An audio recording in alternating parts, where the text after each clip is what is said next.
দেখো 51টা দেখো, a pressure increase of 200 newton per centimetre square, এটা বেসিক্যালি সিগমার মানটা দিয়ে দিয়েছে, মানে প্রেসারের ইনক্রিজটা দিয়েছে, অফ আ ডেনসিটি দিয়ে দিয়েছে 0.1%। বলেছে the bulk modulus of elasticity, কে সমান আমরা কি লিখতে পারি, কি লিখতে পারি, volumetric stress by volumetric strain. সিগমার ভ্যালুটা অলরেডি প্রোভাইড করে দিয়েছে, দেখো 200 নিউটন পার সেন্টিমিটার স্কোয়ার। আর ইভি বলতে এখানে কি, যে চেঞ্জটা বলে দিয়েছে, মানে 0.1%, 0.1 বাই 100। তাহলে পুট করো 200 newton per cm square divided by 0.1 divided by 100। আর ইউনিটটা কিসে দিয়েছে দেখো, giga newton per metre square. তাহলে সেন্টিমিটার স্কোয়ারকে মিটার স্কোয়ার নিতে গেলে কত হবে, কত করতে হবে, ইন্টু 10 টু দি পাওয়ার 4, তাই তো, এটা পার মিটার স্কোয়ারে যেহেতু আছে তাই 10 টু দি পাওয়ার 4 করে এই 100টাকে উপরে নিয়ে গেলাম। তাহলে 10 টু দি পাওয়ার 2 ইন্টু 0.1, 0.1 গেলে একটা 1 চলে যাবে, উপরে একটা 0 আনলাম, তাহলে এটা কত আছে, 2 into 4 5 6 7 8 9, 2 into 10 to the power 9 newton per metre square. তাহলে গিগা নিউটন করতে গেলে কত হয়, 1 গিগা নিউটন সমান কত হয়, 10 টু দি পাওয়ার 9 নিউটন, তাই তো। তো সেই ক্ষেত্রে আমাদের অ্যান্সার কোনটা হচ্ছে 2 giga newton per metre square, কারণ আমাদের এটা আসলো কি 2 into 10 power 9 newton per metre square. যদি গিগা নিউটনে করি তাহলে 2 giga newton per metre square. Just ইউনিটটা খেয়াল রাখবে। দেখো 52টা দেখো, the process of putting the plane table into some fixed position such that a line representing certain direction is parallel to the direction in the field। কিভাবে করা হয়, basically একটা এরকম প্লেন টেবিল যখন আমরা পুট করি, সাপোজ এই পয়েন্টের উপরে এই পয়েন্টটা আমরা পেয়েছি অ্যাজ এ পয়েন্ট, এখানে একটা রেঞ্জিং রড ধরে এই বি পয়েন্টের দিকে আমরা তাকালাম, আমি জানি না এই লেন্থটা কত, আমি জাস্ট একটা দাগ দিয়ে রাখলাম। নেক্সট কি করব, এই লেন্থটা মেজার করে নেব, যে এখান থেকে সাপোজ এই ডিস্টেন্সটা এক্স, এই ডিস্টেন্স এক্স এ আমরা এই লাইনটার দিকে তাকিয়ে নিলাম, মার্ক করে নিলাম। করবো যে এখানে যে পয়েন্টটা শেষ হয়েছে এই পয়েন্টে যাতে এই জিনিসটাকে বসিয়ে আবার এই পয়েন্টে তখন রেঞ্জিং রড পুট করে এই পয়েন্টে এইদিকে আমরা তাকাবো। তাহলে এই লাইনটার সাথে এই লাইনটার কি করছি আমি, বেসিক্যালি কি করা হচ্ছে, এটাকে ওরিয়েন্টেশন করা হচ্ছে যাতে জিনিসটা একই লাইনে থাকে, তাই তো। ওরিয়েন্টেশন বাই ব্যাক সাইটিং করছি, এটা ব্যাক সাইটিং মানে একবার সামনের দিকে তাকালাম, আবার ওই স্টেশন পয়েন্টে গিয়ে আবার পেছনের দিকে তাকাবো যাতে লাইনটা সেম লাইনে আছে নাকি। ওরিয়েন্টেশন দুটো মেথডে করা যায়, একটা ব্যাক সাইটিং এ করা হয় আর একটা কিসে করা হয়, কি দিয়ে করা হয়, আর একটা ম্যাগনেটিক আছে, ম্যাগনেটিক আছে, ম্যাগনেটিক। হ্যাঁ, ওরিয়েন্টেশন বাই ব্যাক সাইটিং বা ইউজিং কম্পাসও করা হয়। কারণ কম্পাসে আমরা জানি কি, যদি নর্থ লাইনটা সেম রাখতে পারি সেই ক্ষেত্রেও আমরা ওরিয়েন্টেশন করতে পারি, এটাকে বলছি অ্যাজ ওরিয়েন্টেশন। নেক্সট দেখো কি বলেছে, 53 বলেছে negative slack occurs. Negative slack মানে কি, স্ল্যাকের মান নেগেটিভ কখন হবে। তো স্ল্যাক বলতে আমরা কি বুঝি, স্ল্যাক কথাটার মানে টিএল মাইনাস টিই। টিএলটা মানে কি, latest allowable time. Latest allowable time মানে কি, মানে লেটেস্টলি কতটা আগে আমার মানে কাজটা শুরু হতে পারে। আর এটা হচ্ছে আর্লিয়েস্ট এক্সপেক্টেড টাইম, মানে কত তাড়াতাড়ি আমার কাজটা স্টার্ট হবে। মানে ধরো সাপোজ একটা এরকম যদি আমি ড্র করি, এটা এই থ্রু দিয়ে বোঝালে তোমরা বুঝতে পারবে। সাপোজ আমার একটা ইভেন্ট আছে, 1 নম্বর ইভেন্ট, একটা 2 নম্বর ইভেন্ট আছে। আমার 1 নম্বর থেকে 2 নম্বর ইভেন্টে কাজ করতে লাগছে হচ্ছে টোটাল, মাঝখানে যে অ্যাক্টিভিটিটা আছে সেটা লাগে হচ্ছে 5 দিন। তাহলে আমরা একটা অ্যারো হিসেবে অ্যাক্টিভিটি দিয়ে সবসময় মনে রাখবে অ্যারো দিয়ে রিপ্রেজেন্ট করি, আর ইভেন্ট এগুলোকে একটা ইভেন্ট বলা হয়। 1 আর 2 হচ্ছে দিস আর ইভেন্টস, ঠিক আছে। আর এই মাঝখানের যে পোর্শনটা এটা হচ্ছে রিপ্রেজেন্ট করে অ্যাক্টিভিটিকে, যে কাজটা আমি করছি। এবার ধরো ইনিশিয়ালি যখন আমি স্টার্ট করছি কাজটা 0 দিনে স্টার্ট করলাম, এবার আর্লিয়েস্ট এক্সপেক্টেড টাইম যখন আমি এখানে গেলাম 0 থেকে 5, তখন এটা 5 দিন হয়ে গেল, এর পরের অ্যাক্টিভিটিটা শুরু হবে 5 দিনের মাথায়। এবার এখান থেকে যদি আমি ফিরে আসি, টিএলটা সাপোজ 5 দিনে, এবার এখান থেকে যখন আমরা ফিরে আসবো টিএলটা কি হবে, 5 থেকে 5 মাইনাস করে এটা পাবো অ্যাজ ইকুয়ালস টু 0। বোঝাচ্ছে কি, latest allowable time, latest allowable মানে কি, কত তাড়াতাড়ি আমার কাজটা শেষ হতে পারে। আর আর্লিয়েস্ট এক্সপেক্টেড টাইম মানে কি, কত তাড়াতাড়ি আমি কাজটা শুরু করতে পারি। সাপোজ এরকম একটা জায়গায় দেখলাম টিএল সাপোজ আমি দেখলাম টিইর সাথে সমান, সেই ক্ষেত্রে আমার স্ল্যাকের মানটা কত হওয়া উচিত, 0 হয়ে যাবে। সাপোজ টিএল যদি আমি টি থেকে কম রাখি স্ল্যাকের মান কত হবে, নেগেটিভ। আর টিএল যদি টি থেকে বেশি রাখি সেই ক্ষেত্রে স্ল্যাক ইকুয়ালস টু পজিটিভ হয়ে যাবে। পজিটিভ। ধর আমি একটা কাজ শুরু করেছি 0 দিনের মাথায়, আমি কাজটা শেষ করলাম ধর 5 দিনের মাথায়। ধর ওটা আমার শিডিউল টাইম, যে 5 দিন, দেখলি আমার কাজ করতেও 5 দিন লাগলো, তার মানে কি আমি আমার কাজের পুরো শিডিউল কন্ডিশনের মধ্যে আছি, সেই ক্ষেত্রে আমি স্ল্যাকটা কত পাবো? 0, মানে অন শিডিউল টাইম আমার কাজটা আছে। এবার ধর আমার কাজটা শেষ হওয়ার কথা ছিল 5 দিনে, আমি কাজটা ধর শেষ করেছি হচ্ছে 7 দিনে, সেই ক্ষেত্রে আমাদের কি বোঝাচ্ছে যে আমি অনেকটা ল্যাগ করে আছি, তাই তো? তারপরে ল্যাগ করে আছি মানে কি আমি সবসময় পাবো আমার মানটা অ্যাজ নেগেটিভ, মানে আমি lack of schedule time, schedule টাইমের অনেকটা পিছিয়ে আছি। যদি আমি শিডিউল টাইমের আগে থাকি, মানে ধর 5 দিনে আমার কাজটা শেষ হওয়ার কথা ছিল, আমি দেখলাম আমি 3 দিনের মধ্যে কাজটা কমপ্লিট করে দিয়েছি, সেই ক্ষেত্রে মনে রাখবি আমার স্ল্যাক হবে সবসময় পজিটিভ, মানে এক্সট্রা রিসোর্স আমার কাছে অ্যাভেলেবেল ছিল। তাহলে এখানে বলেছে দেখ, আমাদের বলেছে স্ল্যাক নেগেটিভ কখন হবে, একটু অপশনগুলোর দিকে তাকা দেখ, স্ল্যাক নেগেটিভ কখন হবে আমাদের বলেছে, কোনটা হতে পারে? তার মানে স্ল্যাক নেগেটিভ মানে কি আমরা নিশ্চয়ই পেছনে আছি, কাজটা যখন শেষ হওয়ার কথা ছিল সেই সময় আমি শেষ করতে পারিনি কাজটা, ডেফিসিয়েন্সি অফ রিসোর্স যখন হবে, ডেফিসিয়েন্সি হবে না, রিসোর্স ডেফিসিয়েন্সি ওইটাই মানে তো। কি আমি ঠিক মতন তুই কাজটা শেষ করতে পারিসনি, তো ঠিক মতন কখন তুই কাজটা শেষ করতে পারবি না, নিশ্চয়ই তোর কাছে অ্যাভেলেবেল রিসোর্স নেই, তোর কাছে যতগুলো লোক থাকা কথা ছিল কাজটা শেষ করার জন্য অতগুলো লোক নেই, বা ধর মেটেরিয়াল অ্যাভেলেবেল নেই ঠিকঠাক করে, তখনই তোর কাজটা ডিলে হয়েছে। নেগেটিভ স্ল্যাক মানে কি যখন আমার ডেফিসিয়েন্সি হয়েছে অফ রিসোর্সেস। যদি এখানে বলতো পজিটিভ স্ল্যাক, সেই ক্ষেত্রে আমরা বলতাম কি আমরা যদি অ্যাহেড অফ শিডিউল কন্ডিশন থাকি, মানে এক্সেস অ্যামাউন্ট যদি আমার কাছে রিসোর্সেস থাকে, তার মানে আমি কাজটা তাড়াতাড়ি করে দিতে পারবো।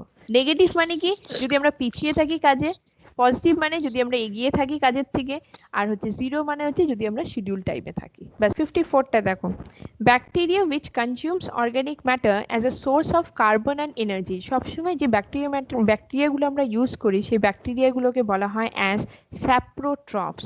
সবসময় মনে রাখবে স্যাপ্রোট্রপস ব্যাকটেরিয়া ইউজ করা হয়, বা স্যাপ্রোট্রপস ব্যাকটেরিয়াই বেসিক্যালি ইউজ হয় for the decomposition of organic matter.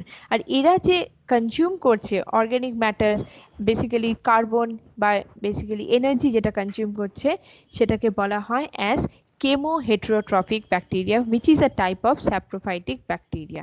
5টা দেখো এখানে। আচ্ছা, the inflection point on the recession side of the hydrograph indicates the end of inflection point on the recession side of the hydrograph বলেছে। যখনই আমরা hydrograph plot করি, hydrograph প্লটটা কিরকম হয়, কার কার এগেনস্টে হয় প্লট, কার কার এগেনস্টে হয়? y টাইম অ্যাক্সিসে এন্ড কি থাকে? ডিসচার্জ ডিসচার্জ ভার্সেস টাইম, তাই তো? টাইম এবার টাইম আর ডিসচার্জের সাপেক্ষে যখন আমরা প্লট করি, আমরা বেসিক্যালি হাইড্রোগ্রাফটা কিরকম পাই, এরকম, তাই তো? এখানে আমরা কি ধরে নিই, একটা অ্যামাউন্ট অফ ডিসচার্জ ইনিশিয়ালি একটা প্রেজেন্ট আছে, তার জন্য কখনো আমরা কিন্তু 0 পয়েন্ট থেকে স্টার্ট করি না, কারণ কি ইনিশিয়ালি একটা অ্যামাউন্ট অফ ডিসচার্জ কোথা থেকে পৌঁছাচ্ছে, গ্রাউন্ড ওয়াটারে তো সবসময় জল আছে, ওখান থেকে অলরেডি আমি ওই জলটা সবসময় পাচ্ছি, ইরেসপেক্টিভ অফ রেনফল হোক কি না হোক, ওই জলটা আমি সবসময় পাবো, তাই তো? তাহলে এই যে বেস থেকে যে ফ্লোটা হচ্ছে, ধরো আমি ক্যাচমেন্ট এরিয়া একটা ধরলাম, এই ক্যাচমেন্ট এরিয়াতে একটা স্ট্রিম আছে মাঝখানে, আমাকে বার করতে হবে যে এই পয়েন্টে, সাপোজ এই টোটাল এরিয়ায় বৃষ্টি হয়েছে, এই পয়েন্টে আমাকে বার করতে হবে কতটা ডিসচার্জ, কিন্তু এই পয়েন্টে ডিসচার্জ কি বৃষ্টি হলেই পাবো নাকি আগের থেকেও কিছু পাবো? আগে থেকে কিছু হলেও ডিসচার্জ থাকবে, because of this base flow, ground ওয়াটারে তো জল আছে, ওখান থেকে চুয়ে চুয়ে জল ওই পয়েন্টে যাবেই কোনোভাবে, পয়েন্টটাকে বলছি অ্যাজ বেস ফ্লো। হাইড্রোগ্রাফের দুটো লিম্ফ হয়, এই লিম্ফটাকে কি বলা হয় আর এই লিম্ফটাকে কি বলা হয়, বাদিকেরটাকে কি বলা হয়, রাইজিং লিম্ফ না falling limb? Rising limb. Rising limb, কারণ এটা উঠছে, আর এটাকে বলি অ্যাজ ফলিং লিম্ফ, যেটা নামছে। ফলিং লিম্ফকেই আমরা বলি অ্যাজ দ্য রিসেশন লিম্ফ, ঠিক আছে? এই যে পয়েন্টটা, এটাকে কি বলা হয় as the peak point. Peak point মানে কি যখন এই পয়েন্টে পি পয়েন্টে ডিসচার্জটা হচ্ছে ম্যাক্সিমাম, তখন আমরা পিক ভ্যালুটা পাবো। তার মানে কি যখন পিক পয়েন্টে পাচ্ছি, তার মানে কি আস্তে আস্তে বৃষ্টিও থেমে গেছে, সাপোজ বৃষ্টি থামছে, আস্তে আস্তে জলের মাত্রাটাও কমে যাচ্ছে, পি পয়েন্টে গিয়ে কম অ্যামাউন্ট অফ ডিসচার্জ গিয়ে পৌঁছাচ্ছে। একটা টাইমে কি হয়ে যায়, দেখা যায় কি একটা পয়েন্টে গিয়ে পৌঁছায় যেটাকে বলি অ্যাজ দ্য ইনফ্লেকশন পয়েন্ট, যেখানে আমাদের এর পর থেকে আর কোনো ডিসচার্জ কন্ট্রিবিউট করছে না বিকজ অফ দ্য রেনফল থেকে যা অ্যামাউন্ট অফ ডিসচার্জ ছিল ওই অ্যামাউন্ট আসা বন্ধ হয়ে গেছে, কিন্তু তখনও কে কন্ট্রিবিউট করবে? ফ্লো তো আছে, Base flow. তখন আবার বেস ফ্লো দেখা যাবে, খালি বেস ফ্লোই কন্ট্রিবিউট করা স্টার্ট করবে। তো সেই পয়েন্টটাকে বলা হয় অ্যাজ দ্য ইনফ্লেকশন পয়েন্ট। দেখো অপশনগুলো একটু গন্ডগোল আছে, এখানে অপশনগুলো দিয়েছে the inflection point on the recession side of a hydrograph indicates the end of বলেছে। এটা যদি স্টার্ট অফ বলতো তাহলে ভালো হতো, কারণ এটাই বেসিক্যালি রিসেশন, এটা ইন্ডিকেট করে the start of the base flow, কিন্তু এন্ড অফ যেহেতু বলেছে, end of direct run of বলতে কি বোঝাচ্ছে? সারফেসের উপর দিয়ে যে রান অফটা হচ্ছে সেটার কথা বলেছে। এন্ড অফ ওভারল্যান্ড ফ্লো বলতেও একই জিনিস বোঝাচ্ছে, সারফেসের উপর দিয়ে যে রান অফটা হচ্ছে সেটাকে ওভারল্যান্ড ফ্লো বুঝি। আর রেনফল বলেছে এন্ড অফ রেনফলটাকে ইন্ডিকেট করে। তো আমার মনে হয় এই 3-4টে অপশনের মধ্যে এন্ড অফ রেনফলটা তোমরা দেবে, কারণ ডিরেক্ট রান অফ আর ওভারল্যান্ড ফ্লোর এন্ডটা একই জিনিসই বোঝায়, ডিরেক্ট রান অফ বোঝায়, ওভারল্যান্ড ফ্লোর মানেও সেম জিনিস। আর বেস ফ্লো তো অবভিয়াসলি এন্ড হচ্ছে না, এখানে তোমাদের বলে দিয়েছে অ্যাজ দ্য এন্ড অফ কি, এন্ড অফ বেস ফ্লো হয় না, এন্ড আবার বেস ফ্লোটা কন্ট্রিবিউট করতে শুরু করে দেয়, তো এখানে এন্ড অফ রেনফলটা ইন্ডিকেট করছে। দেখো নাম্বার 56টা দেখো, the rainfall mass curve shows the variation of, mass কার্ভে কি ভেরিয়েশন দেখায়? প্লটটা কার সাথে কার হয়? টোটাল রেনফল বা যেটাকে বলা হয় কিউমুলেটিভ রেনফলের সাথে cumulative versus time. Time.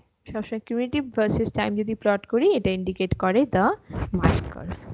Next Lacey's theory বলেছে the year the silt supporting eddies are generated from, যে সিলটা সাপোর্ট করছে এডি ফর্মেশন, টার্বুলেন্ট ফর্মেশনের জন্য লেসিস থিওরি বলে দিয়েছে সিলটা কোথা কোথা থেকে জেনারেট করে, এই যদি চ্যানেল হয় চ্যানেলের বেড থেকেও সাপোর্ট করবে প্লাস সাইড থেকেও কন্ট্রিবিউট করবে লেসিসের ক্ষেত্রে, কিন্তু কেনেডিস বলেছিল খালি বেড, কিন্তু এটা খেয়াল রাখবে লেসিসের ক্ষেত্রে both bottom as well as side of the canal হবে।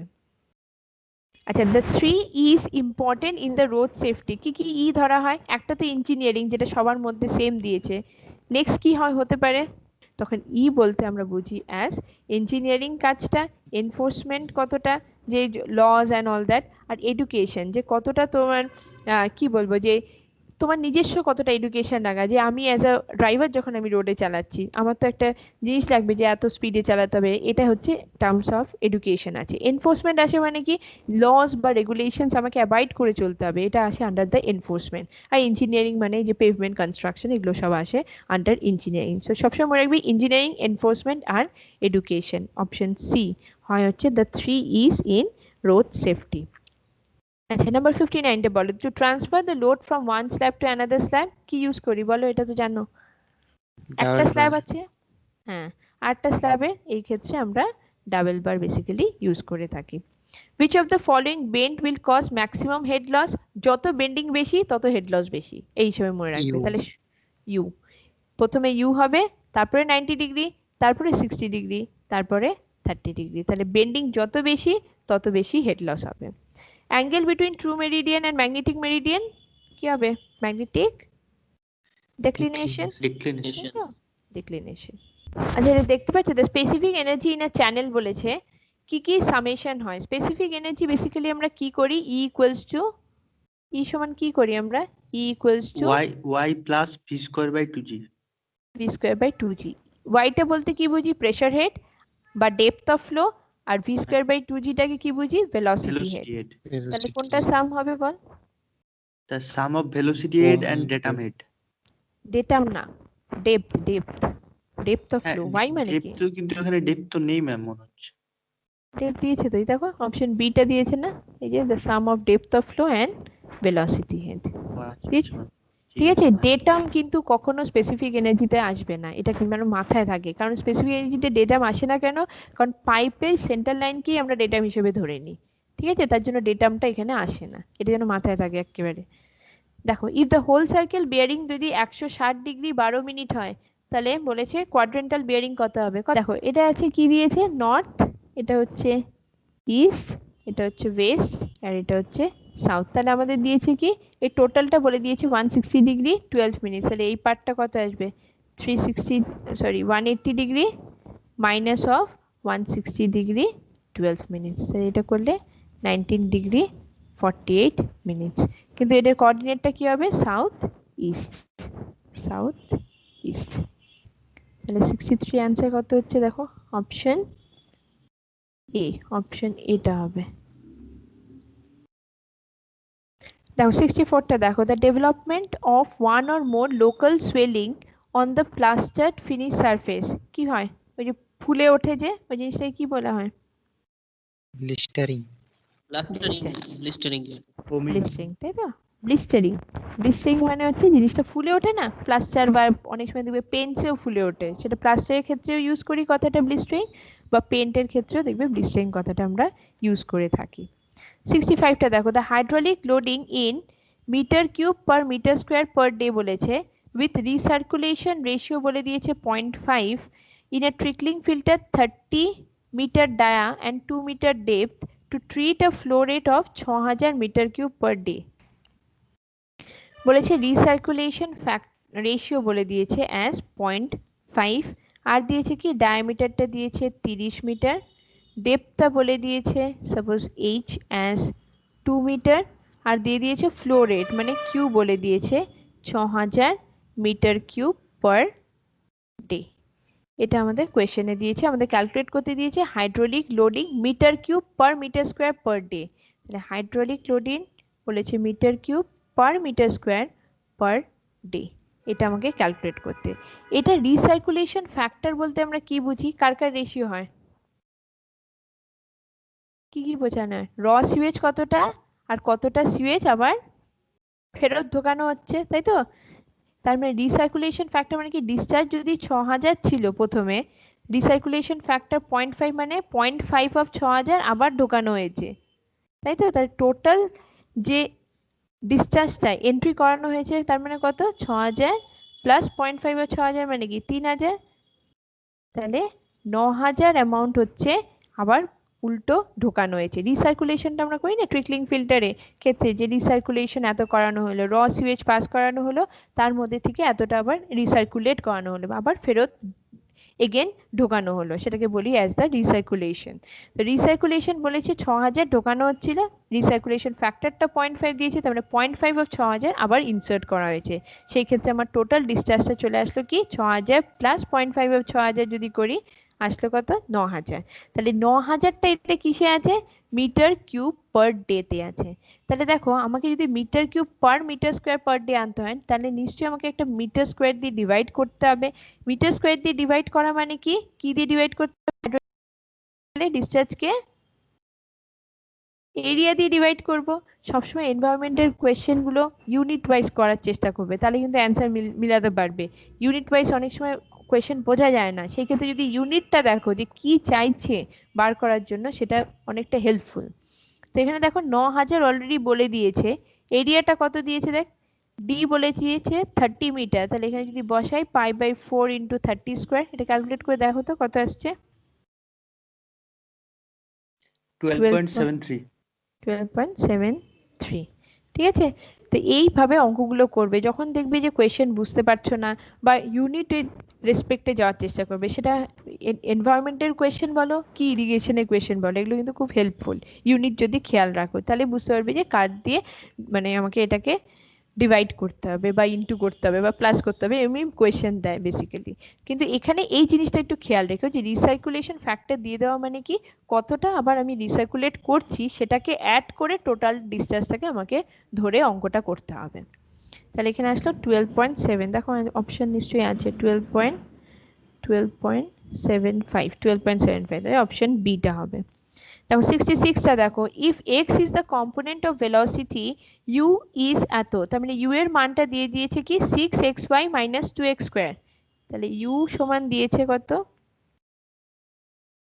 6xy minus of 2x square, এটা আমাদের অলরেডি প্রোভাইড করে দিয়েছে। আমাদের ক্যালকুলেট করতে দিয়েছে কি, তাহলে y এর কম্পোনেন্ট v কত হবে, y এর কম্পোনেন্ট আমরা জেনারেলি y ডিরেকশনে v ধরে রাখি আর x ডিরেকশনে u ধরে রাখি। এবার যে কোনো ক্ষেত্রে আমাদের একটা ফর্মুলা আছে ইনকম্প্রেসিবল ফ্লো এর জন্য, del u by del x plus del V by del Y আমরা সবসময় কত ধরি ইকুয়ালস টু 0, এটা ধরে নিই ফর আ স্টেডি ইনকম্প্রেসিবল ফ্লুইডের জন্য। যদিও এখানে আমাদের মেনশন করে দেওয়া নেই যে স্টেডি ইনকম্প্রেসিবল, এটা যদি না অ্যাজাম্পশন করি তাহলে আমি অঙ্কটা করতে পারবো না, ঠিক আছে, এটা অ্যাজিউম করেই অঙ্কটা করতে হবে। আচ্ছা del U by del X যদি করি কত আসছে এখান থেকে বলো তো, কত আসবে del U by del X করলে?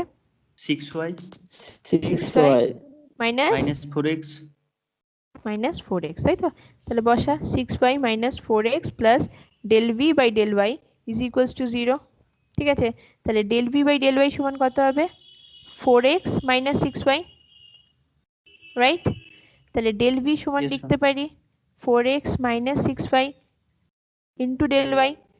11 12 এ ইন্টিগ্রেশন করেছো, ভি এর ভ্যালু পাওয়ার জন্য কি করতে হবে? দুদিকে ইন্টিগ্রেট করতে হবে। ডেল ভি কে যদি ইন্টিগ্রেট করি ভি পাচ্ছি, এটাকে ইন্টিগ্রেশন করলে কত হয়?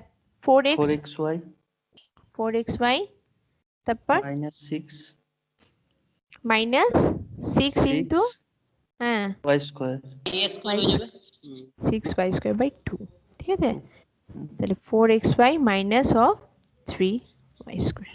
তাহলে দেখো এটা হয়ে গেল আমাদের v এর মানটা স্কয়ার। তো দেখো তাহলে কোনটা হচ্ছে এই লাস্টের অপশনটা 4xy minus of 3y square. আচ্ছা তারপর এটা দেখো 67 কি বলছে? Close contour line with one or more lower value. ভেতর দিকে যদি লোয়ার ভ্যালু থাকে তাহলে কি ইন্ডিকেট করে? ভ্যালি, ভ্যালি না ভ্যালি এরকম টাইপের।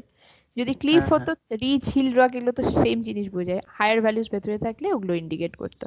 আচ্ছা while submitting a tender the contractor is required to deposit some amount with the department, যে ইনিশিয়ালি যখন টেন্ডারটা জমা দিচ্ছি কিছুটা অ্যামাউন্ট আমরা দিয়ে থাকি, earnest money সেটাকে কি বলি? অ্যাজ আর্নেস্ট মানি। নাম্বার 69 টা কি বলেছে? The Indian standard for acceptable limit of arsenic বলে দিয়েছে। আর্সেনিকে কত হয়? 0.01 0.01 mg per instrument used for measuring, কি মেজার করা হয়? থিওডলাইট দিয়ে বোথ ভার্টিক্যাল অ্যাঙ্গেল, তো দুটোই মেজার করতে পারি থিওডলাইট দিয়ে। দেখো 71 টা কি বলেছে? ফর দ্য রেক্ট্যাঙ্গুলার চ্যানেলের ক্ষেত্রে লেন্থ অফ দ্য জাম্প কত ধরা হয়? কত ধরা হয়? Height of the 5 to জাম্পে 7 5 to 7 Times ধরা হয়। আচ্ছা 72 টা দেখো road marking with combination of broken and solid lines. দেখো রোড মার্কিং এ দুটো টাইপের লাইন হয়, একটাও দিল সাপোজ দুটোই সলিড লাইন আছে, মাঝামাঝি কোনো একটা রাস্তায় দেখলাম দুটোই সলিড লাইন আছে, লেনের মাঝখানে এরকম থাকতে পারে দুটো সলিড লাইন, সেই ক্ষেত্রে কি ইন্ডিকেট করছে? যে দুটো সলিড লাইন কখনো ক্রস করা যাবে না, ঠিক আছে? কিন্তু যদি এরকম থাকে কম্বিনেশন ব্রোকেন লাইন আর সলিড লাইনে, সেই ক্ষেত্রে কি ইন্ডিকেট করে? কি ইন্ডিকেট করে? ওভারটেক করা যেতে পারে। পারে, কিন্তু কি হতে হবে? In the discretion of driver, মানে কি ড্রাইভার যাতে দেখে শুনে ওভারটেকটা করে, বোঝা গেল? মানে করতে পারবে, lines may be cross at the discretion of driver. Discretion of driver মানে কি বুঝে সুঝে, ওরকম না যে যে ক্রস করাই যাবে না, ক্রস করা যেতে পারে কিন্তু বুঝে সুঝে যাতে ক্রস করে, মানে ওভারটেক যাতে করতে পারে, ঠিক আছে? কিন্তু দুটোই যদি সলিড লাইন থাকে সেটা মনে রাখবে, at any situation should not be cross, এটা আমি লিখে রাখছি। বোথ যদি সলিড লাইন্স থাকে, বোথ সলিড লাইন্স এর ক্ষেত্রে অপশন এ টা অ্যান্সার হবে। আচ্ছা 73 টা দেখো water bound macadam derive stability from, তার মধ্যে কি কি? এগ্রিগেটে ইন্টারলকিং থাকতে হবে, পার্টিকেলের মধ্যে ফ্রিকশন থাকতে হবে, প্লাস কোহেশনও থাকতে হবে, সেই ক্ষেত্রে ওর স্টেবিলিটিটা ও ওখান থেকেই অবটেন করে। Next property of steel is influenced by, কোনটাতে ম্যাক্সিমাম ইনফ্লুয়েন্স হয় প্রপার্টি? কোন কন্টেন্টে বলো? Carbon carbon content. Carbon content বেশি থাকলে কি হবে? ডাক্টিলিটি বাড়বে না কমবে? ডাক্টিলিটি বাড়বে। ডাক্টিলিটি কার্বন বেড়ে গেলে কমে যাবে। কমে, কার্বন যদি বাড়াই ডাক্টিলিটি কমবে। মাইল্ড স্টিল হচ্ছে কার্বন কন্টেন্ট কম হয়, তার জন্য ডাক্টাইল মেটেরিয়াল। উল্টো হয়, প্রপোর্শনাল হয়ে যায় না ম্যাডাম? হ্যাঁ তখন ব্রিটেল হয়ে যায়, ঠিক আছে? দেখো ইকুইভ্যালেন্ট পাইপটা কি বলা হয়? যে পাইপগুলো সেম হেডে সেম ডিসচার্জ করছে, তার মানে কোনটা হবে অ্যানসার? সি। সি। সবসময় রাখবি হেড আর ডিসচার্জটা সেম হয়। Ring and ball test apparatus কোন কাজে লাগে? Softening point. Softening point. যদি বলতো পেনস্কি মার্টেন্স অ্যাপারেটাস কোন কাজে লাগে? Flash and fire point. এগুলো খেয়াল রাখবি। পেনস্কি মার্টেন অ্যাপারেটাস এটা ইউজ করা হয় ফ্ল্যাশ অ্যান্ড ফায়ার পয়েন্টের ক্ষেত্রে। নেক্সট দেখো dimension of coefficient of consolidation মানে সিভি ডাইমেনশন চেয়েছে। তো টিভি সমান আমরা কি জানি, CV into T by D square. আর টিভির তো কোনো ইউনিট হয় না, তাহলে সিভির ইউনিট কি হবে, ডিটা এদিকে চলে যাবে, তারপরে মিটার স্কোয়ার পার সেকেন্ড, টিটা নিচে চলে আসবে, তাই তো? তাহলে centimetre square per second, metre দেয়নি মানে এটা সিজিএস ইউনিটে দিয়েছে। Most accurate method of finding average depth of rainfall, কোন মেথডটাকে অ্যাকিউরেট ধরি? আইসোহাইটাল, সি না কিন্তু আইসোহাইটালটাকে সব থেকে অ্যাকিউরেট ধরা হয়, এটা মনে রাখবে। Isohyetal method is the most accurate for finding out the depth. আর প্রত্যেকটার ফর্মুলা অ্যারিথমেটিক মিনে কি করি, প্রত্যেকটার প্লাস করে দিই, divided by number of rain gauges বা নাম্বার অফ স্টেশন দিয়ে ডিভাইড করি, তাই তো? থিকসন পলিগনে কি করে করি, a1 p1 plus a2 p2 divided by summation of area করি। আর আইসোহাইটালে কি করা হয়, ফর্মুলাটা কি হয়, a1 into p1 plus p2 by 2 plus a2 into p2 plus p3 by 2 এম করে হয় না, ডিভাইডেড বাই সামেশন অফ হ্যাঁ a। মনে পড়েছে। আইসোহাইটাল মধ্যে এগুলো কিন্তু ভুলো না, কোয়েশ্চেন আসতে পারে এরকম টাইপের, অ্যারিথমেটিক দিয়ে বা আইসোহাইটাল দিয়ে দিয়ে দিল তখন। দেখো 79টা দেখো, exit gradient in a barrage, এটা আগের দিন আমি করাচ্ছিলাম যে খোসলা একজন ফর্মুলা প্রোভাইড করেছিল to calculate the exit gradient ব্যারেজের ক্ষেত্রে, h by D into 1 by pi root over of lambda, এই ফর্মুলাটা প্রোভাইড করেছিল কোস। বেসিক্যালি ল্যামডাটা এখানে কি প্রোভাইড করছে, ল্যামডা সমান কি হয় 1 plus root over of 1 plus alpha square by 2, আর আলফাটাই হচ্ছে বি বাই ডি। তাহলে এক্সিট গ্রেডিয়েন্ট কার কার উপর ডিপেন্ড করছে, উইথ, ডেপথ। এই ডিটা কি, ডেপথ অফ দ্য, আমি আরেকটা জিনিস বলেছিলাম, সাপোজ এটা যদি আমাদের ড্যাম থাকে, এই সামনের যে কাট অফটা ওয়ালটা আছে এর যে ডেপথটা এর উপর ডিপেন্ড করে, নট দ্য আপস্ট্রিম সাইডেরটা না, কিন্তু ডাউনস্ট্রিম সাইডেরটার উপর সবসময় ডিপেন্ড করবে। তাহলে এখানে যেটা দিয়েছে exit gradient is independent of, মানে কার উপর ডিপেন্ড করছে না, তাহলে কোনটা হবে অ্যান্সার? ডেপথ অফ দ্য আপস্ট্রিমের কাট অফ ইন্ডিপেন্ডেন্ট। সবসময় মনে রাখবে আপস্ট্রিমের উপর ডিপেন্ড করে না। এই টার্মের মধ্যে হেড আছে, ডেপথ আছে, ডেপথ অ্যাকচুয়ালি ডাউনস্ট্রিমের, আর applied head of water, horizontal length বলতে এই বিটা, বেসিক্যালি উইথটাকে লেন্থ হিসাবে ধরেছে এখানে, তো বি এর উপরও নির্ভর করছে, কিন্তু যার উপর নির্ভর করে না সেটা হচ্ছে আপস্ট্রিমের কোনো কাট অফের উপর বা আপস্ট্রিমের কোনো শিট পাইলের উপর নির্ভর করছে না, খালি ডেপথ অফ দ্য ডাউনস্ট্রিমের উপরেই, মানে ফর্মুলাটা ওরকম ভাবেই দেওয়া যে ডেপথ অফ ডাউনস্ট্রিমের উপর নির্ভর করে। আচ্ছা, factors influencing value of camber, camber কি কি ফ্যাক্টরস ইনফ্লুয়েন্স করে, এক তো কতটা বৃষ্টি হচ্ছে, আর একটা হচ্ছে কি Rainfall. টাইপের রোড, তাই তো? তাহলে রেনফল ইন্টেন্সিটি আর রিডাকশন অফ রোড সারফেসে। আচ্ছা 81 pile foundations are normally used, কিসের জন্য ইউজ করি, হেভিলি লোডের জন্য ইউজ করা হয়, বা প্রপার যদি নিচে দেখা যাচ্ছে যে ক্লে, মানে কোনো সফট ক্লেজ আছে বা সফট টাইপের কোনো সয়েল আছে, লুজ স্যান্ড আছে, সেই ক্ষেত্রেও ইউজ করি। তো এইখানে আমার যেহেতু মনে হয় এটা তিনটে অপশনই এখানে অ্যাপ্লিকেবল, ঠিক আছে? তো আমি তোমাদের সবসময় বলি যে এই কোয়েশ্চেনটা আমি আগেও ফেস করেছি, তো আমার মনে হয় যে ডিটা দেওয়া ভালো, যদি বিয়ারিং এরিয়া অ্যাভেলেবেল না থাকে পাইল করো, বাকি কিন্তু চারটে অপশনই এটার জন্য অ্যাপ্লিকেবল হয়। তো এটা ডিপেন্ড করে হচ্ছে তারা কোন কোয়েশ্চেনে, তো তারা কোন অ্যান্সারটা নিয়ে রেখেছে। সফট ক্লেতেও করা যায়, হেভিলি লোডেড সিচুয়েশনেও পাইল করি, লুজ স্যান্ডি সয়েলেও করি, বা যদি বিয়ারিং এরিয়া অ্যাভেলেবেল না থাকে সেই ক্ষেত্রেও আমরা পাইল করে থাকি। দেখো soil carried by water and deposited along a stream, কি সয়েল বলা হয়, যেটা জল ক্যারি করছে, অ্যালুভিয়াল, তাই তো? রিভার যেটা ক্যারি করছে সেটা অ্যালুভিয়াল। যদি লেকে বলতো যেটা স্টিল ওয়াটারে আছে সেটা কি হতো, Lacustrine. ল্যাকোস্ট্রিন, তাই তো? ল্যাকাস্ট্রাম। যদি সি ওয়াটার বলতো তাহলে মারিন। মেরিন। Marine. মেরিন। আর যদি বলতো আন্ডার গ্র্যাভিটি, তাহলে colluvial. কলুভিয়াল। টেলাস। ট্যালাস তো টাইপ অফ সয়েল, কলুভিয়ালটা হচ্ছে আন্ডার গ্র্যাভিটি হয়। সিপেজ প্রেসারের মান কত হয়, KIA। As it gamma W. এই কেআইএ কিন্তু সিপেজ প্রেসার না, কেআইএ কার ফর্মুলা, কিউ এর formula, Q equals to K I A, permeability দিতে পারমিয়াবিলিটি, ডার্সিস ল বলে কিউ ইকুয়ালস টু কেআইএ, ঠিক আছে? ওটা ডার্সিস ল, কিন্তু সিপেজ বিএরটা, সিপেজ প্রেসার হচ্ছে আইজেড গামা ডাব্লিউ। এটাই যদি বলতো সিপেজ ফোর্স কত হবে, কত হতো বলো তো? যদি বলতো সাপোজ বললো সিপেজ ফোর্স কত হবে, কত হবে সিপেজ ফোর্স? আইজেড গামা ডাব্লিউর সাথে আরেকটা কি ইনটু হয়ে যাবে, এল এরিয়া গুণ হতো না এল এরিয়া। প্রেসার মানে কি? Force by area. তাহলে ফোর্স যদি বার করি তাহলে কি করব? প্রেসার ইনটু এরিয়া, তাই না? তাহলে এই প্রেসারটা তো আই জেড গামা ডাব্লিউ, তার সাথে খালি এরিয়াটা মাল্টিপ্লাই হয়ে যাবে। তাহলে এটা কত আসবে দেখো, আই এর মান অনুযায়ী কি লিখতে পারি? এইচ বাই জেড, এখানে জেড এর সাথে মাল্টিপ্লাই করে দিলাম ইনটু এ, তাহলে জেড জেড গেল, H into gamma A gamma W W। Into A. ঠিক আছে, এগুলো একটু খেয়াল রাখবে যে অল্টারনেট কোয়েশ্চেন্স দিতেই পারে, হয়তো ফোর্স না, প্রেসার না দিয়ে ফোর্স দিয়ে দিল। আচ্ছা, পার্মানেন্ট বিল্ডিং পয়েন্ট ইজ কি দেবে, যদি সয়েল ক্যারেক্টারিস্টিকটাই ওটা ধরে নেয় সবসময়, এখানে permanent building point soil characteristic হিসাবে, যে কোন জায়গাটা আবার জল নেমে গেলে আমাকে আবার রিফিল করতে হবে। আচ্ছা, সিল্টি সয়েল বলেছে হাই কম্প্রেসিবিলিটি। আচ্ছা, সিল্টকে কি দিয়ে রিপ্রেজেন্ট করি? সি দিয়ে না এম দিয়ে? এম দিয়ে। আর হাই কে কি দিয়ে রিপ্রেজেন্ট করি? H M H. তাহলে এমএইচ। এমএইচ।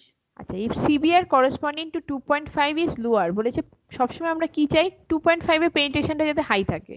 হাই থাকলে কোনো প্রবলেম নেই, 2.5টা ধরে নিই। কিন্তু 2.5 যদি দেখি লোয়ার এসেছে, সেই ক্ষেত্রে কি করতে হবে? Repeat করতে টেস্টটাকে হবে, টেস্ট। রিপিট। রিপিটেড করে দেবো। এটা content corresponding to maximum dry density, মানে এই যে গামা ডি ম্যাক্স যেটা পেলাম তার করসপন্ডিং যে ওয়াটার কন্টেন্টটা পেলাম ওটাকে বলি অ্যাজ ওএমসি। এটা কোথায় পাই? কোন কার্ভে পাই এটা? এই কার্ভটার নাম কি? কি কার্ভ বলা হয়? কোন চ্যাপ্টারে পড়েছিস কার্ভটা? এসপিটি মানে কম্প্যাকশন কার্ভ। কম্প্যাকশন কার্ভ না, কম্প্যাকশন করার সময় কি এটা দেখিস, গামা ডির সাথে ওয়াটার কন্টেন্ট প্লট করিস, যেটা গামা ডি ম্যাক্সিমাম পাচ্ছিস ওএমসি এর করসপন্ডিংলি। আর সবসময় মনে রাখবি ওএমসি যে হ্যাঁ, ওএমসির বাঁ দিকের পোর্শনটাকে ড্রাই সাইড বলা হয়, আর ওএমসির ডান দিকের পোর্শনটাকে ওয়েট সাইড বলা হয়। ড্রাই সাইডে সবসময় স্ট্রাকচারের শেপটা কি হয়? কি হয় রে? শেপটা ফ্লকুলেটেড না ডিসপার্সড? ড্রাই সাইডে শেপ কি হয়? Floculated. ফ্লকুলেটেড। আর ওয়েট সাইডে সবসময় শেপ হবে ডিসপার্স। এগুলো খেয়াল রাখবে। ফ্লকুলেটেড শেপ মানে কি? ফ্লকুলেটেড স্ট্রাকচার মানে কি? ফেস মানে টু কি? Face. H2 face. Edge to face বা এজ টু এজও বোঝায়। এজ। ঠিক আছে, ডিসপার্স মানে কি? সবসময় face to face. Face to face. Face to face, এগুলো খেয়াল রাখবি। দেখ, ইন্টারসেপশন লস মানে কি? এটা আগের দিন করিয়েছি। ইন্টারসেপশন মানে বাড়ি ঘর গাছপালা যে ইন্টারসেপ্ট করছে, তাই তো? It will be more at the beginning of the storm. Beginning এ বেশি হবে, আস্তে আস্তে কমে যাবে। ব্লু বেবি ডিজিজ, যেটাকে মিথিমো গ্লোবিনেমিয়া বলি, বিকজ অফ নাইট্রেটস হয়। আর নাইট্রেটস এর মান সব বেসিক্যালি কত হয়? 45 কত মেনটেন করা হয়? 45 mg জি পার লিটার। per liter। ঠিক আছে, আচ্ছা নেক্সট দেখো নাম্বার 90, ফ্লো মাস কার্ভ। এটা আগেরটাই দিয়েছে। ফ্লো মাস কার্ভ মানে কি? মাস কার্ভ বলতে কিউমুলেটিভ রেনফল ভার্সেস টাইম বা কিউমুলেটিভ ডিসচার্জ ভার্সেস টাইম বুঝি। সেম কোয়েশ্চেন রিপিট করেছে। Next, the dimension of coefficient of permeability. Coefficient of permeability মানে কি? কে। আমরা ডার্সিস ল সমান কি জানি? Q equals to K I A, বা কিউ সমান আমরা তো এরিয়া ইনটু ভেলোসিটিও লিখতে পারি, তাই তো? তো বেসিক্যালি কে আইটাই হচ্ছে ভি, তো ভি সমান কে আই।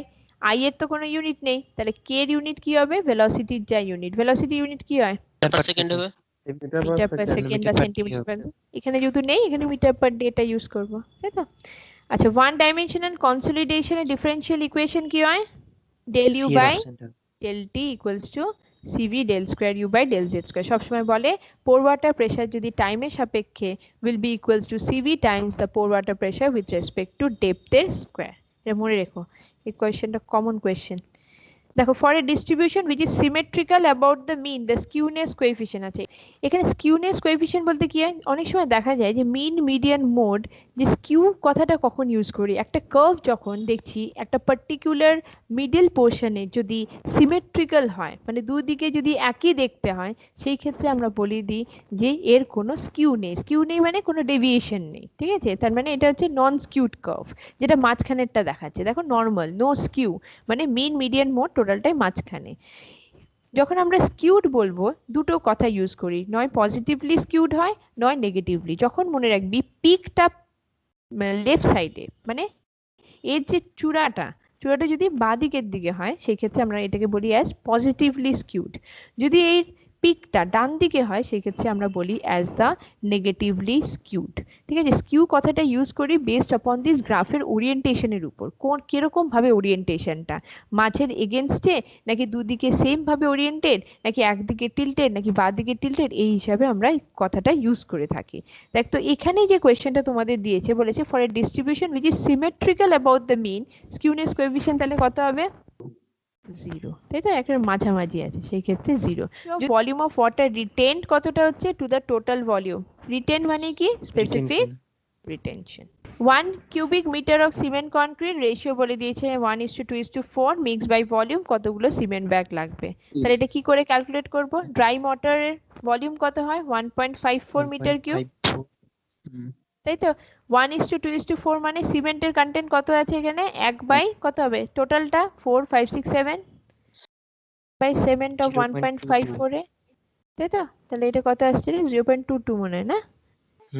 তাহলে 0.22 মিটার কিউবে কত থাকবে? যদি 0.0347 মিটার কিউব যদি করসপন্ড করে টু 1 ব্যাগ, তাই তো, তাহলে 0.22 মিটার কিউব করসপন্ড করবে টু কতগুলো ব্যাগ? তাহলে এটা 1 বাই 0.0347 ইন্টু 0.22 ঐকিক নিয়মে বার করবি, 6 আসবে। নেক্সট দেখো 96টা কি বলেছে? If I is the stadia distance, I বলেছে f, এটা f হবে, f is the focal length, d is the distance from the object to the vertical axis, multiplying constant কত হয়? Multiplying constant f by I R additive constant a plus d, এটা যেন মাথায় থাকে। আর additive কনস্ট্যান্টটাকে কত করা হয় using analytic lens? Additive 0, multiplying 100, ঠিক আছে, মাল্টিপ্লাইং সবসময় 100, এগুলিও না, মাল্টিপ্লাইংটা 100 হয়, অ্যাডিটিভটা 0 হয়। আচ্ছা তারপর এটা দেখো 97, আ সার্কুলার প্লেট অফ ডায়ামিটার দিয়ে দিয়েছে, সাবমার্জ বলেছে in water, top most part is just at the water surface, ঠিক আছে, সেন্টার অফ প্রেসার ক্যালকুলেট করতে দিয়েছে। সাপোজ এরকম ওয়াটার লেভেল আছে, একটা সার্কেল আছে, এই সার্কেলের সিজিটা কোথায় হবে? সাপোজ এই টোটাল ডায়ামিটারটা যদি ডি হয়, সিজি কততে হবে? ডি বাই 2, তাই তো। আর আমরা কি জানি, এটা যদি সিজি পয়েন্ট হয় তাহলে সেন্টার অফ প্রেসার কি জি এর উপরে হবে না জি এর নিচে হবে? সেন্টার অফ প্রেসার কোথায় হয়? নিচে হয়, নিচে হয়, ঠিক আছে। এটা ডিসটেন্সটা ধরে রাখবে অ্যাজ এইচ বার। সাপোজ এইচ বার, এইচপি ধরে নে, এইচ বারও না, এইচপি ধরে না। এইচপিটা কি করে ক্যালকুলেট করি? Equals to IG by area into H bar plus H bar. এই এইচ বারটা কি? এই ডি বাই 2টাকে এইচ বার বলা হয়। এইচ বার মানে সিজি ডিসটেন্সটা। আইজি মানে কি? মোমেন্ট অফ ইনার্শিয়া কত হয় সার্কেলের? পাই ডি টু দি পাওয়ার 4/64, তাই তো। এরিয়া কত হবে? Pi D square by 4 into H bar, H bar মানে D by 2 plus D by 2, এটা মনে রাখবে সবসময় আসে হচ্ছে 5d/8। 98টা দেখো, আর transition curve is introduce to gradually change, কি করা হয়? কি ইন্ট্রোডিউস করার জন্য আমরা ট্রানজিশন কার্ভ দিই? বেসিক্যালি একটা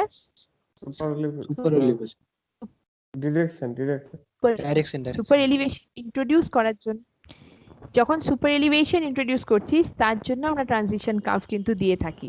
ডিরেকশনটা তো যে কোনো হরাইজন্টাল কার্ভ দিয়ে বোঝানো যেতে পারে, কিন্তু ট্রানজিশন কার্ভটা স্পেসিফিক্যালি কেন ইউজ করছিস তুই?